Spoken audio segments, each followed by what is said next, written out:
राधानगरी पंचायत समितीवर काँग्रेसचे वर्चस्व, सभापतीपदी राजेंद्र पाटील तर उपसभापतीपदी अश्विनी चौगुले यांची निवड. राधानगरी पंचायत समितीच्या सभापती आणि उपसभापती पदासाठी झालेली निवड प्रक्रिया अत्यंत चुरशीच्या वातावरणात पार पडली.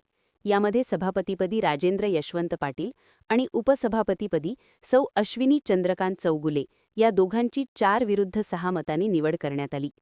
निवडणूक निर्णय अधिकारी तथा तहसीलदार श्रीमती अनिता देशमुख यांनी या निवडीची अधिकृत घोषणा केली.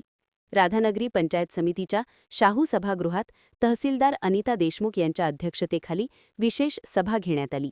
या सभेत काँग्रेसचे सभापतीपदाचे उमेदवार राजेंद्र पाटील व उपसभापतीपदासाठी सौ अश्विनी चौगुले या दोघांच्या विरोधात सभापतीपदासाठी संग्राम कलिकते व उपसभापती केरबा पाटील यांनी अर्ज दाखल केले होते.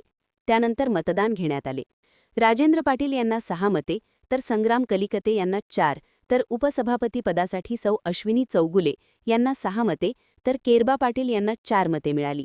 त्यामध्ये सभापतीपदी राजेंद्र पाटील तर उपसभापती सौ अश्विनी चौगुले हे दोघेजण 4-6 मताने निवडून आले असल्याची घोषणा निवडणूक निर्णय अधिकारी तथा तहसीलदार श्रीमती अनिता देशमुख यांनी जाहीर केली. या निवडीसाठी काँग्रेसचे मोहन पाटील, अमृता पाटील, वंदना जाधव, सूर्यकांत पाटील तसेच अजित पवार गटाच्या पूनम पाटील, संग्राम कलिकते आणि शिवसेना एकनाथ शिंदे गटचे केरबा पाटील, मंगल कांबळे हे सर्व सदस्य उपस्थित होते.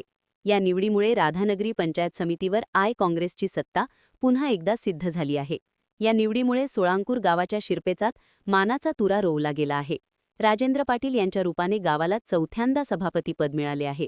निवडीची घोषणा होताच कार्यकर्त्यांनी फटाक्यांची आतषबाजी आणि गुलालाची उधळण करत परिसर दणाणून सोडला. राधानगरी शहरातून वाजत गाजत नूतन पदाधिकाऱ्यांची भव्य मिरवणूक काढण्यात आली. ही मिरवणूक सोळांकूर आणि कुडीत्री गावांत पोहोचल्यावर ग्रामस्थांनी त्यांचे जंगी स्वागत केले. याप्रसंगी तिन्ही पक्षांचे प्रमुख नेते आणि कार्यकर्ते मोठ्या संख्येने उपस्थित होते.